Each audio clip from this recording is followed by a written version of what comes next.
Hello and welcome to this UniTaster On Demand event today. My name is John Sheik. I'm the founder of UniTasterDays, and it's my job to introduce the event and introduce the subject we're going to be looking at today. This subject we're going to be looking at and exploring is philosophy, and I'm delighted to be joined by Dr. Jonathan Head, joining us from Keele University.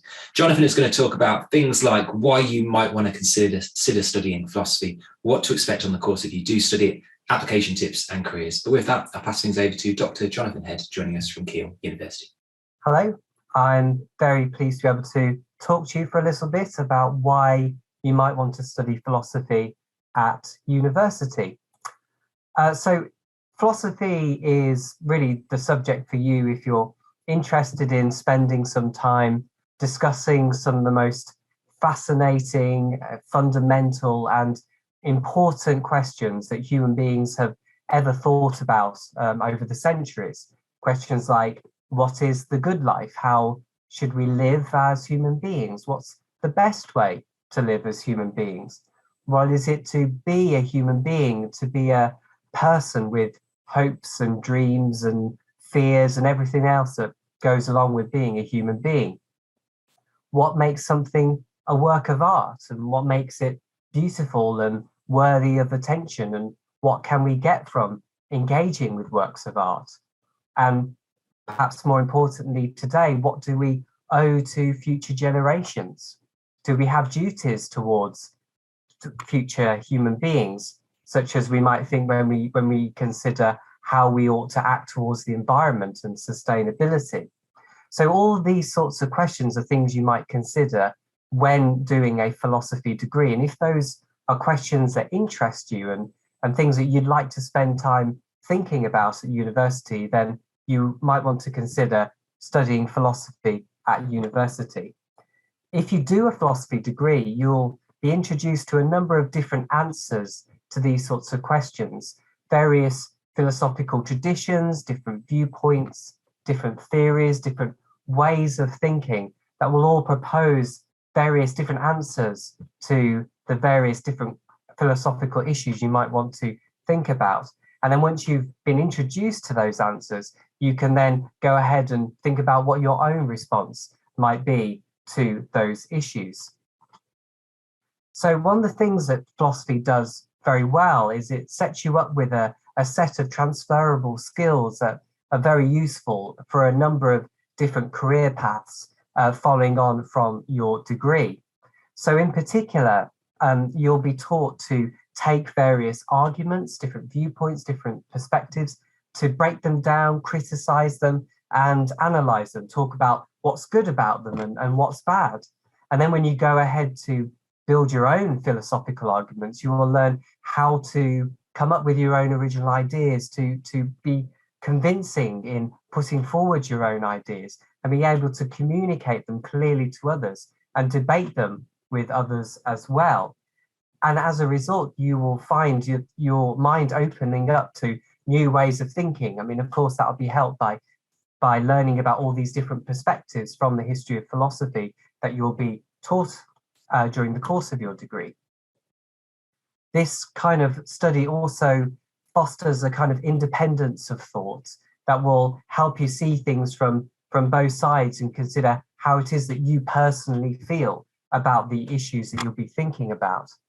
You'll also be given a lot of opportunity to follow your own interests and your own ideas and sort out and find out the own literature and books and papers and things that you are interested in yourself. And that helps you to build your own kind of self-motivation and constructing your own avenues of study. Through thinking about your own original arguments, you'll also be encouraged to think creatively about different and often quite difficult issues that we face today as human beings and as we contemplate a potentially difficult future. You will, by doing different modules at the same time and considering different issues alongside each other, you'll also need to learn to keep yourself organized and prioritize what work you need to do. Again, very important transferable skill to have. You'll also obviously need to develop skills in understanding complex information And through debating and other kinds of group assessments, you will also learn how to work well with others. So the usual, what to expect in terms of a philosophy degree is a three-year course, although occasionally this can be supplemented with a year abroad partway through your degree. Most universities who offer philosophy will offer you a choice of either studying it by itself as a single honours degree, though even in that case you might be able to take elective modules from other disciplines as you go along, or you can study it more formally in combination with other subjects. So that could be a dual honours degree where you have two principal subjects, PPE where you study philosophy alongside politics and economics, and some universities even offer so-called liberal arts degrees that are more interdisciplinary and will involve some philosophical study. As you might expect, the first year of your degree will usually contain more introductory modules. Most degrees won't assume that you've studied philosophy before, and so their modules will be designed to aid you in studying philosophy for the first time. And then as you go through your degree, the modules will become more detailed and more in-depth as you go on. Most degrees also involve writing a final year dissertation where you will study and write an extended piece on a topic of your own interest, often being supervised by a particular member of teaching staff who is suited in terms of their expertise to help you with that project. Now, another thing to expect with studying most philosophy degrees at least is that there'll be a mixture of studying both contemporary work in philosophy and the history of philosophy, going all the way back to the ancient Greeks and sometimes even further back. Why do we do this? Well, the way to think about philosophy is as a sort of a centuries-long, millennia-long debate between different thinkers on certain questions that keep sort of coming up over the years. And one of the reasons why you study the history of philosophy is that you need to understand how that debate has continued in order to grasp why various scholars are saying what they are saying today. So we need to understand how we've got here in order to understand what scholars are saying today. Now, if you don't like the idea of studying history of philosophy, there are some programs that allow you to focus more on contemporary topics and won't have so much on the history of philosophy. And if you think that might be the case for you, then do some research, check information about the kinds of module offerings that each course has that you're potentially interested in, and looking at what the research interests of the staff on a particular course might help you with that as well.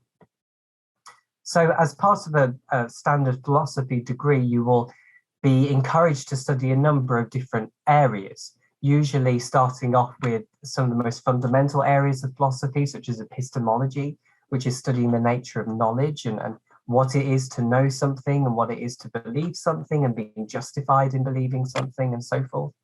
And various theories of reality in what we call metaphysics. So what is the nature of time? What is the nature of space? What is it to be a person? Those are the kinds of questions that are studied there.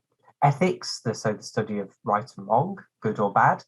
And then from those sort of fundamental areas of philosophy, you might move on to more specific areas where philosophical issues are found in a particular sphere of thought. So political philosophy, philosophy of art, philosophy of language, logic, religion, and so forth.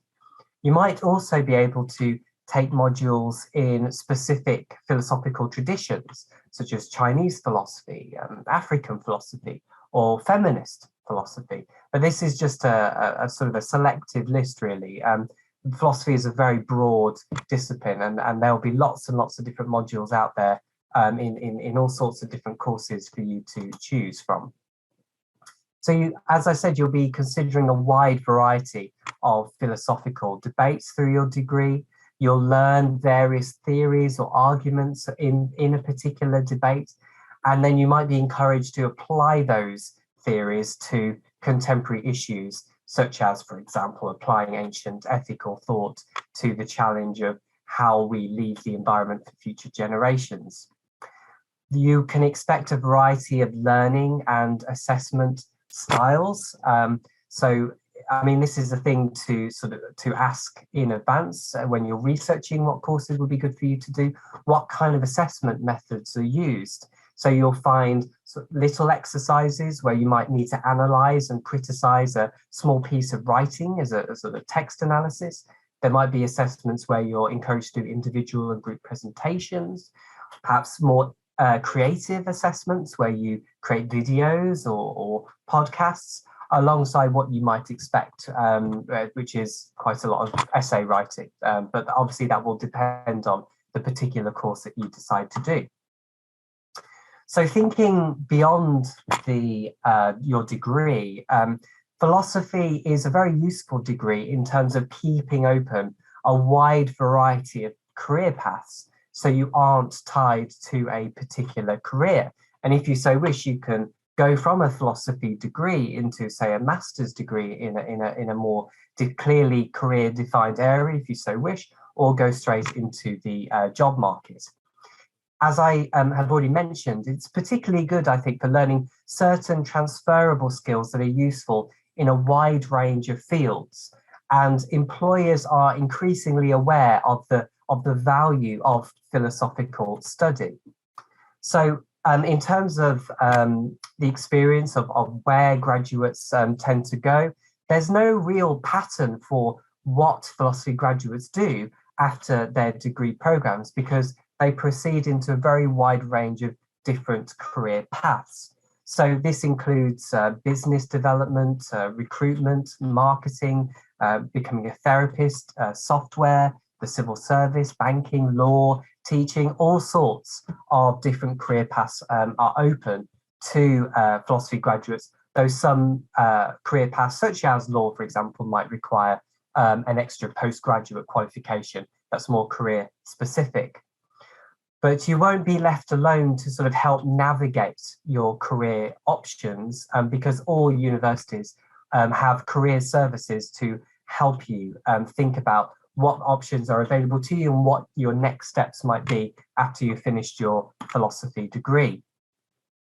Now, in terms of applying for your philosophy degree, one thing to think about would be what would be good to put in your personal statement.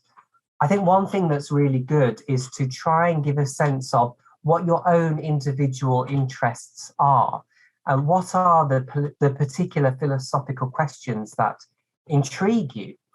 Have you read any philosophical texts that have particularly sparked your interest, and why did those interest you? What did you learn from those philosophical texts? And is there anything that you're not quite sure about at the moment that you would like to learn more? Is there anything that particularly excites you about possibly studying philosophy at university? And what applicable skills do you feel that you have already begun to develop that would be useful for philosophy? So, for example, during your school time or at college, have you perhaps taken part in a debating society where you've been considering different viewpoints on various issues, and you've learned how to express those different viewpoints in a public setting? So that's all I have. Thanks very much for listening.